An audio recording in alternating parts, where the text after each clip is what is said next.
Hi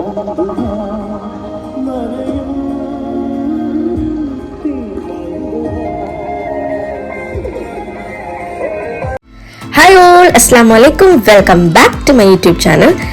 നമ്മളിന്ന് കുറേ നാളായിട്ടൊരു trending വേ ഇതിൽ കിടക്കുകയാണ് നമ്മുടെ മറൈൻ എക്സ്പോ എന്ന് പറയുന്നത്. നമ്മുടെ കേരളത്തിലെ ഓരോ ഡിസ്ട്രിക്റ്റിലായിട്ട് മാറി മാറി മറൈൻ എക്സ്പോ വരുന്നുണ്ട്. ഐ തിങ്ക് ഈ സെയിം സംഭവം തന്നെയാണ് എല്ലാ ഡിസ്ട്രിക്റ്റിലും മാറി മാറി വരുന്നതെന്ന് എനിക്ക് തോന്നുന്നു. എനിക്ക് കറക്റ്റ് അറിയില്ല, എന്നപ്പോൾ ഞാൻ പറഞ്ഞതാണ്. അപ്പോൾ നമ്മുടെ കൊച്ചിയിലും ഇത്തവണ മറൈൻ എക്സ്പോ വന്നു. അപ്പോൾ നമ്മൾ ഒന്ന് പോയി കാണാം, ഇതൊന്ന് എക്സ്പീരിയൻസ് ചെയ്യാം, എങ്ങനെയുണ്ട് ഈ സംഭവം എന്ന് അറിയാൻ നമുക്കും ഒരു താല്പര്യം.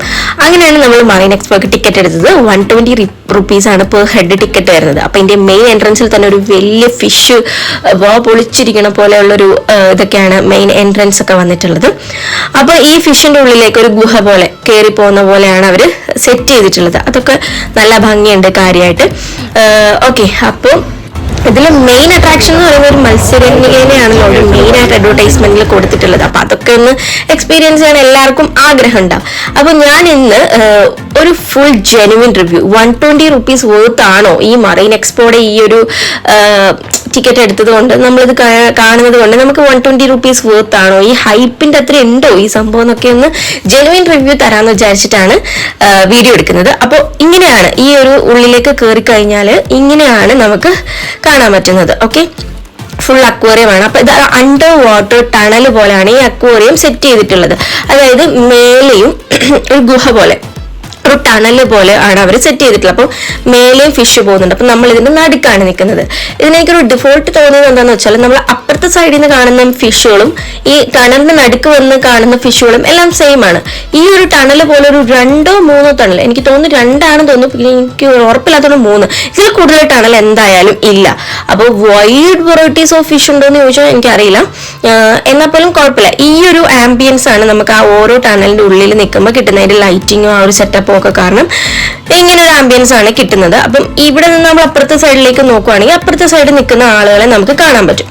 അതുപോലെ ഫോട്ടോസ് ഒക്കെ എടുക്കാനും കുഴപ്പമില്ല, നല്ല രസമുണ്ട്. ഇത്രയൊക്കെ ഉള്ളൂ ആ ഒരു അക്വേറിയം, അണ്ടർ വാട്ടർ ടണൽ അക്വേറിയത്തിൽ എക്സ്പീരിയൻസ് ചെയ്യാനായിട്ടുള്ളത്. ഇതുപോലെ കുറച്ചധികം ഫിഷസും കാര്യങ്ങളൊക്കെ ഉണ്ട്. അപ്പം അക്വേറിയം ഒക്കെ ഇഷ്ടമുള്ള, ഫിഷസിനെയൊക്കെ ഒരുപാട് ഇഷ്ടമുള്ളവർക്കൊക്കെ ഇഷ്ടമാവാൻ ചാൻസ് ഉണ്ടെന്ന് എനിക്ക് തോന്നുന്നു. എനിക്കൊരു ഫുൾ ഒരു 5 സ്റ്റാർ ഒന്നും കൊടുക്കാൻ ഞാൻ താല്പര്യപ്പെടുന്നില്ല. ഒരു 3 സ്റ്റാർ വരെ നമുക്ക് കൊടുക്കാം. ഒന്ന് ജസ്റ്റ് 1 ടൈം എക്സ്പീരിയൻസ് വേണമെങ്കിൽ ചെയ്യാം. കൊടുക്കുന്ന അത്ര ഹൈപ്പിന്റെ അത്രയും ഉണ്ടോ എന്ന് എനിക്ക് തോന്നുന്നില്ല എന്നാണ് എൻ്റെ ഒരു ജെനുവിൻ ഒപ്പീനിയൻ എന്ന് പറയുന്നത്.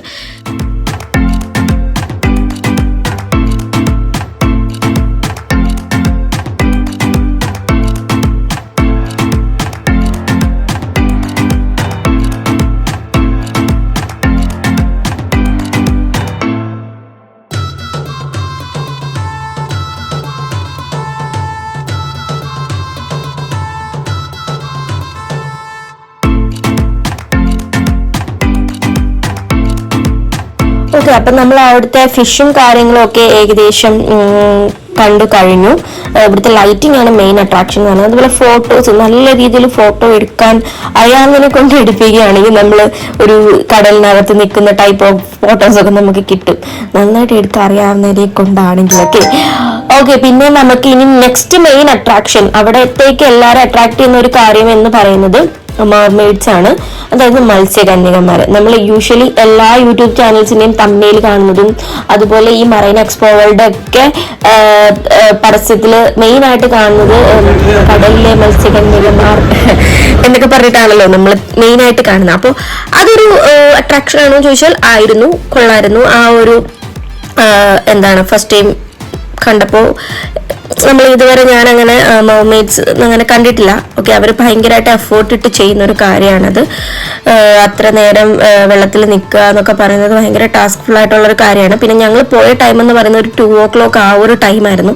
സോ ഒരു മർമെയ്ഡേ ഉണ്ടായുള്ളൂ. ആ ഒരു സമയത്ത് തിരക്കൊന്നും ഇല്ലാത്തതായതുകൊണ്ട് അവർ ജസ്റ്റ് ടിക്കറ്റിന്റെ ഇതിൽ അങ്ങനെ ഉണ്ടെന്നേ ഉള്ളൂ. അല്ലാതെ ഈവനിങ് ടൈം ഒക്കെ ആണെങ്കിൽ എനിക്ക് തോന്നുന്നു ചില വീഡിയോസിലൊക്കെ ഞാൻ 2-3 പേരൊക്കെ ഇറങ്ങി നിൽക്കുന്നതായിട്ടൊക്കെ കണ്ടിട്ടുണ്ട്.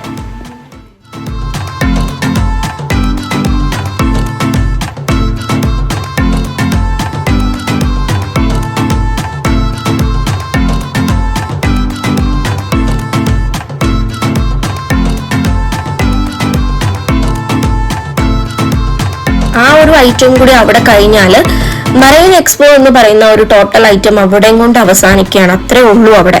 പിന്നെ വരുന്നത് ഫുള്ള് ഫുഡ് സ്റ്റോൾസും അതുപോലെ ഈ നമ്മുടെ ചിന്തിക്കടയൊക്കെ ഇല്ലേ, നമ്മുടെ ഉത്സവത്തിനൊക്കെ കാണാൻ പോകുന്ന ചിന്തിക്കട, അതുപോലെയുള്ള ഐറ്റംസ്, പിന്നെ അതുപോലെ പൊരി സാധനങ്ങൾ, ഡ്രസ്സസ്, അങ്ങനത്തെ സ്റ്റോളായിരുന്നു ഫുൾ അവിടെ.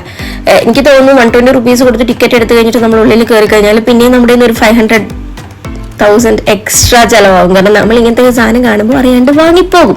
അതുപോലെ ഈ കടയിൽ ഞങ്ങൾ കുറച്ചധികം സാധനം വാങ്ങിയായിരുന്നു. കാരണം എല്ലാം നല്ല ടേസ്റ്റി ആയിട്ടുണ്ടായിരുന്നു. ഓരോരോ ഐറ്റംസ് ആണ് അവിടെ ഫ്രൈ ചെയ്ത് വെച്ചേക്കുന്നത്. നമ്മൾ ഇതുവരെ കഴിച്ചിട്ടില്ലാത്ത പടവലങ്ങ, പിന്നെന്താണ് കുറേ വെജിറ്റബിൾസ്, ഇതുപോലെ ഇപ്പോൾ പല പല വെജിറ്റബിൾസ് ഫ്രൈ ചെയ്ത് വെച്ചിട്ടുണ്ടായിരുന്നു. അങ്ങനെ ഞങ്ങൾ അങ്ങനത്തെ കുറേ ഐറ്റംസ് വാങ്ങി. പിന്നെ അതുപോലെ പഴയ നൊസ്റ്റാൾജി ആയിട്ടുള്ള കുറേ മുട്ടായിസ്, നമ്മുടെ 1997 ആ കാലഘട്ടത്തിൽ ഞങ്ങളൊക്കെ കഴിച്ചുകൊണ്ടിരുന്ന കുറേ ബീഡ് മുട്ടായി, അങ്ങനത്തെ പല കളർ മുട്ടായി, അങ്ങനത്തെ കുറേ മുട്ടായി കേട്ടോ, കോയിൻ മുട്ടായൊക്കെ ഉണ്ടായിരുന്നു. അതൊക്കെ കണ്ടപ്പോൾ എനിക്ക് ഭയങ്കര ഹാപ്പിയായി. ഞാൻ അവിടുന്ന് കുറേ സാധനങ്ങളൊക്കെ വാങ്ങിച്ച്, ചീത്തയൊക്കെ ആയിരിക്കും എന്നാൽ പോലും എന്തോ പെട്ടെന്നൊരു കൗതുകം തോന്നി. ആ സമയത്തൊക്കെ കഴിച്ചുകൊണ്ടിരുന്നല്ലേ, അങ്ങനെ വാങ്ങി. പിന്നെ ആ സ്റ്റോളുകളെല്ലാം കഴിഞ്ഞ് പുറത്തിറങ്ങി കഴിയുമ്പോഴേക്കും നമ്മുടെ പഴയ ആ ഒരു ഉത്സവത്തിനൊക്കെ പോകുമ്പോൾ ഉണ്ടായിരുന്ന ആ ഒരു ഇങ്ങനെ കപ്പൊക്കെ അടുക്കി വെച്ചിട്ട് ബോൾ എറിഞ്ഞ് വീഴ്ത്തുക, ഷൂട്ടിങ്, പിന്നെ റിങ് എറിഞ്ഞ് വീഴ്ത്തുക, അങ്ങനത്തെ ഉള്ള ഓരോ പരിപാടികളുണ്ടല്ലോ, ചെറിയ ചെറിയ പരിപാടികൾ, സമ്മാനം കിട്ടുന്ന പരിപാടികൾ, അങ്ങനത്തെയൊക്കെ ഉണ്ടായിരുന്നു. അപ്പം ഞങ്ങൾ ജസ്റ്റ് എല്ലാം നോക്കി അത് കഴിഞ്ഞിട്ട് ഞങ്ങൾ റിങ് എറിയുന്നതിലൊന്ന് ട്രൈ ചെയ്യാമെന്ന് വിചാരിച്ചു. എന്തെങ്കിലും കിട്ടിയാൽ എന്ന് വിചാരിച്ചിട്ട്, നമുക്കെല്ലാം ഒരു ഇതാണല്ലോ, അതൊന്ന് എറിഞ്ഞ് നോക്കാം, മേ ബി കിട്ടിയാൽ എന്നുള്ള രീതിയിൽ. സോ അണ്ണച്ചി 70 രൂപയ്ക്ക് 7 റിങ്സ് വാങ്ങിച്ചെറിയാൻ തുടങ്ങി. പക്ഷെ ഒന്നും കിട്ടിയില്ല. നമുക്കറിയാം കിട്ടില്ല എന്ന്, എന്നാലും ജസ്റ്റ് ട്രൈ, അത്രയല്ലേ. അങ്ങനെ അപ്പൊ കുഴപ്പമില്ലായിരുന്നു എന്തായാലും. പിന്നെ എനിക്ക് തോന്നി 2 മണി സമയം ആയതുകൊണ്ടായിരിക്കും നമുക്ക് അത്ര ഇഷ്ടപ്പെടാഞ്ഞത്. കാരണം ഈവനിങ് നൈറ്റ് ടൈം ഒക്കെ ആണെങ്കിൽ അവിടെ ഈ കാർണിവൽ പോലുള്ള കുറെ തൊട്ടികളും സംഭവങ്ങളും ഒക്കെ ഉണ്ട്. അപ്പൊ കുട്ടികൾക്കൊക്കെ ആണെങ്കിലും വളരെയധികം ഇഷ്ടമാകാൻ ചാൻസ് ഉണ്ട്. അതുപോലെ നമ്മുടെ ലൈറ്റിങ് ഒരുപാട് വരും ആ ഒരു ഗ്രൗണ്ടിൽ. അപ്പൊ നമുക്ക് നൈറ്റ് ആകുമ്പോൾ ആ ഒരു ഉത്സവ ഫീലൊക്കെ നമുക്ക് കിട്ടും. അപ്പൊ അങ്ങനെയാണെങ്കിൽ കുറച്ചുകൂടി ബെറ്റർ. എന്തായാലും എല്ലാവരും ലൈക്ക് ചെയ്യുക, ഷെയർ ചെയ്യുക, സബ്സ്ക്രൈബ് ചെയ്ത് സപ്പോർട്ട് ചെയ്യുക. ഇനിയും ഇതുപോലെയുള്ള വീഡിയോസായിട്ട് നമ്മൾ വരുന്നതായിരിക്കും. Okay, thank you.